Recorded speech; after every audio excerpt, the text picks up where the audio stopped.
अस्सलामुअलैकुम ख़वातीन व हज़रात, इल्म की बात देखने और सुनने वालों को हम तहे दिल से खुशामदीद कहते हैं और उम्मीद करते हैं कि आप बिल्कुल ठीक ठाक और खैरियत से होंगे।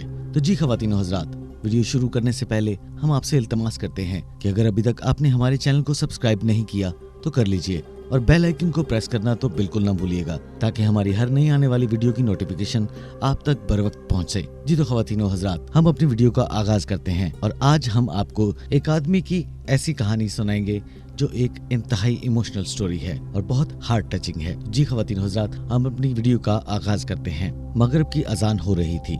सादिया की नजरें घड़ी की तरफ जमी हुई थी और उसकी वजह यह थी कि उसका बेटा मोहसिन अभी तक घर नहीं आया था। उसने अजान की आवाज सुनी, वुजू किया और मुसल्ले पर बैठ गई, मगर फिर भी वो इस इंतजार में थी कि उसका बेटा मोहसिन अभी तक घर नहीं आया। बहुत मुश्किल से नमाज अदा की, मगर नमाज में यही ख्याल उसके दिल को सताता रहा कि अभी तक मेरा बेटा घर क्यों नहीं आया। मोटरसाइकिल की आवाज जो उससे अभी तक नहीं सुनाई दी थी, परेशानी के बाइस दिमाग में उल्टे सीधे ख्यालात आ रहे थे। बहुत मुश्किल से नमाज अदा की, इतने में दरवाजा खुलने की आवाज आई। मोहसिन ने मोटरसाइकिल दीवार के साथ खड़ा किया। इतने में सादिया नमाज से फारुग हो चुकी थी। मोहसिन को देखते ही सादिया के चेहरे पर जिंदगी के आसार नमूदार हो गए। सादिया ने देखते ही बेसाख्ता मोहसिन से सवाल किया कि कहाँ रह गए थे तुम इतनी लेट। उसने कहा, माँ जी परेशान क्यों होती हैं, रास्ते में एक दोस्त मिल गया था जिसकी वजह से मैं लेट हो गया। अब आप मुझे जल्दी से चाय बना दें, उसके बाद मुझे आपसे लड़ना भी है। तो उसकी माँ ने हैरत से उसकी तरफ देखा और कहा, अच्छा तुम इतने बड़े हो गए हो कि मुझसे लड़ो। उसने कहा, हाँ आप जल्दी से मुझे चाय बना दें और उसके बाद मुझे आपसे जरूरी बात करनी है। उसने कहा, ठीक है। सादिया चाय बनाकर लाती है और अपने बेटे मोहसिन से पूछती है कि हाँ अब बताओ क्या बात करनी है। मोहसिन अपनी माँ की सिलाई मशीन और कपड़ों के ढेर की तरफ देखता है और कहता है कि माँ जी आप ये काम छोड़ क्यों नहीं देते। मैं एक अच्छी खासी जॉब करता हूँ और उस आमदन से हम दोनों का अच्छा खासा गुजारा हो सकता है, तो लिहाजा आप ये काम क्यों नहीं छोड़ देते। सादिया ने जवाब दिया कि मुझे इस काम की आदत हो गई है, अब मुझे ये काम मुश्किल नहीं लगता और वैसे भी तो ये मेरा काम है ना। उसने अपने बेटे को समझाते हुए कहा कि तुम तो यूं बात कर रहे हो कि अगर किसी दर्जी को कहो कि तुम्हारी औलाद जवान हो गई है, लिहाजा तुम ये काम छोड़ दो और अपनी दुकान बंद कर दो। इसी तरह सुबह तुम भी तो बैंक जाते हो ना और अपना काम करते हो, लिहाजा मैं घर में बैठकर 4 पैसे कमा लेती हूँ, तो इसमें क्या हर्ज है। वैसे भी तो सारी उम्र ये काम करके तुम्हें पाला पोसा और यहाँ तक पहुँचाया है ना। मोहसिन ने कहा, माँ जी दलाइल में तो आपसे कोई नहीं जीत सकता। दरअसल बात कुछ यूं थी कि मोहसिन नौशीन के बारे में बात करना चाहता था। नौशीन एक इंतहाई खूबसूरत लड़की थी जिसको देखकर मोहसिन अपना दिल हार बैठा था और पहली ही मुलाकात में उसको अपना दिल दे बैठा और उसको छोड़ने का तसव्वुर भी नहीं कर सकता था। उसने दरअसल अपनी माँ सादिया से यही बात करनी थी। नौशीन शेख अब्दुल अजीज की बेटी थी जिनका कपड़े का बहुत बड़ा कारोबार था। नौशीन एक खूबसूरत लड़की होने के साथ साथ एक जिद्दी लड़की भी थी, क्योंकि वो घर में अकेली लड़की थी और अपने बाप की बहुत लाडली थी और अपनी बात मनवाने के लिए किसी हद तक भी जा सकती थी। लिहाजा नौशीन ने मोहसिन को कहा कि जब मैं कहूँ तुम मेरे घर रिश्ता भिजवा देना। मोहसिन ने उसको बहुत समझाया कि मेरे और तुम्हारे स्टेटस में बहुत फर्क है, तुम्हारे घर वाले नहीं मानेंगे। उसने कहा, वो मेरा काम है, जब मैं तुम्हें ग्रीन सिग्नल दूं तो तुमने मेरे घर रिश्ता भिजवा देना है। लिहाजा जब नौशीन ने देखा कि अब उसके घर रिश्ता भिजवाया जा सकता है तो उसने मोहसिन को ग्रीन सिग्नल दे दिया और मोहसिन ने रिश्ता भिजवा दिया। जब मोहसिन की माँ रिश्ता लेकर उसके घर गई तो नौशीन के वालिद और भाई हक्के बक्के रह गए। हालांकि उसकी माँ का पूरा किरदार उनके सामने था, उसकी सारी जिंदगी उनके सामने थी, क्योंकि वो मोहल्लेदार थे। इसलिए कुछ देर सोचने के बाद उन्होंने जवाब दे दिया, मगर नौशीन की जिद आड़े आ गई और बाप को बिलाखिर मानना पड़ा और उसने अपनी बेटी को मोहसिन से ब्याने का फैसला कर लिया। उसने अपनी बेटी को अच्छा खासा जहेज दिया, मगर यहाँ कहानी एक और रुख इख्तियार कर लेती है कि जब नौशीन मोहसिन के घर आई तो उसने अंदाजा भी नहीं किया था कि ये घर ऐसा होगा, क्योंकि वो कभी उसके घर पहले आई ही नहीं थी। नौशीन अपने भाइयों की लाडली बहन थी, जिसकी वजह से थोड़ी बहुत जिद्दी भी थी। नौशीन के बाप को उसकी माँ की शख्सियत और मोहसिन की तालीम और मुलाजमत से कोई गर्ज नहीं था। जैसे तैसे करके उनकी शादी तो हो गई, मगर नौशीन की आदत कुछ अजीब थी कि देर से उठना और घर के काम ना करना उसकी रूटीन में शामिल था। और ऐसा ही हुआ। जब वो ब्याह कर मोहसिन के घर आई तो उसको मोहसिन का मकान देखकर काफी मायूसी हुई। 1 महीना तो ऐसे ही गुजरा, लेकिन किसी को नौशीन ने किसी काम को हाथ नहीं लगाया। और लगाते भी क्यों, क्योंकि उसके बाप के घर में बहुत सारे नौकर चाकर थे। शादी के बाद भी नौशीन का यही मामूल रहा। शादी के बाद नौशीन को यह एहसास हो गया कि वो घर नहीं जिसका उसने शादी से पहले ख्वाब देखा था। मगर उसे इससे कोई शिकायत नहीं थी। उसकी सास बहुत शफीक औरत थी, मगर फिर भी नौशीन ने घर के किसी काम को हाथ न लगाया। इस तरह नौशीन कमतरी का शिकार भी हो गई थी। इसी वजह से नौशीन अपने किसी रिश्तेदार या कजन को नहीं मिलती थी, क्योंकि उसे शर्मिंदगी महसूस हो रही थी।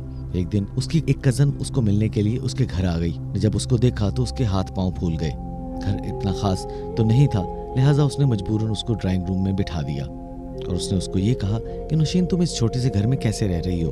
उसने कहा कि तुम इसमें कैसे गुजारा कर रही हो। जब उसकी कजन चली गई तो उसने मोहसिन से अपने ख्यालात का इजहार किया और उसने कहा, ये घर बहुत छोटा है, इसको बेचकर हमें थोड़ा बड़ा घर लेना चाहिए। तो मोहसिन ने कहा कि ऐसी बात मत करना। उसने एक रवायती शौहर की तरह रवैया दिखाया और कहा, इस घर की एक एक ईंट मेरी माँ ने बहुत मेहनत से बनाई है, लिहाजा ऐसी बात मत करना। वक्ती तौर पर मोहसिन के इस रवायती खामद वाले रवैये को देखकर वो घबरा गई और खामोश हो गई। मगर मौका मुनासिबत देखते हुए उसने फिर मोहसिन से ये बात शुरू की। तो मोहसिन ने उसको ये कहा कि फर्ज करो अगर अम्मी जान इसको बेचने पर राजी हो भी जाती हैं, तो इससे इस मकान के बेचने के बाद हमारे पास इतने पैसे नहीं होंगे। हमें फिर भी 25-30 लाख रुपया चाहिए होगा और इतने पैसे हमारे पास कहाँ से आएंगे। उसने कहा, तुम इस बात की फिक्र न करो, मैं अपने वालिद से ले लूंगी। और मोहसिन ने कहा, नहीं, हरगिज ऐसा नहीं हो सकता। मैं अच्छी जॉब करता हूँ, खुद कमा सकता हूँ, मैं तुम्हारे वालिद से पैसे नहीं लूंगा और आइंदा के बाद ऐसी बात मत करना। लिहाजा उसके ख्वाब चकनाचूर हो गए। जो चीजें उसने सोच रखी थी वो उसको ना मिल सकी। लिहाजा कुछ अरसा गुजरने के बाद जब नौशीन ने मोहसिन से ये कहा कि मैं इस तरह की जिंदगी नहीं गुजार सकती, हमें घर बदलना होगा। कुछ अरसा तो ऐसे ही गुजरा, यही बहस चलती रही। इस तरह सादिया यानी मोहसिन की माँ और नौशीन के दरमियान फासले बढ़ते गए और एक वक्त ये आया कि नौशीन की एक कजन उसके घर उसको मिलने आई और उसने आते ही उसको उसके इस हाल पे उसको ताना दे दिया। इस तरह घर के हालात और मजीद खराब होते गए और ये वक्त आ गया कि नौशीन ने घर छोड़कर अपने घर जाने का फैसला कर लिया और मोहसिन को ये कह दिया, तब तक मैं वापस नहीं आऊंगी। मोहसिन ने कहा कि ये घर इतना छोटा है कि अगर हम बेच भी दें तो इतने में हमें 30-35 लाख रुपया और चाहिए नए घर के लिए, तो लिहाजा हमारे पास इतने पैसे नहीं हैं कि हम नया घर ले सकें। नौशीन ज़ाहरी तौर पर बहुत अच्छे माहौल में पली बड़ी थी, मगर उसके इस फैसले ने मोहसिन को बहुत तकलीफ दी और उसकी माँ को भी परेशान कर दिया।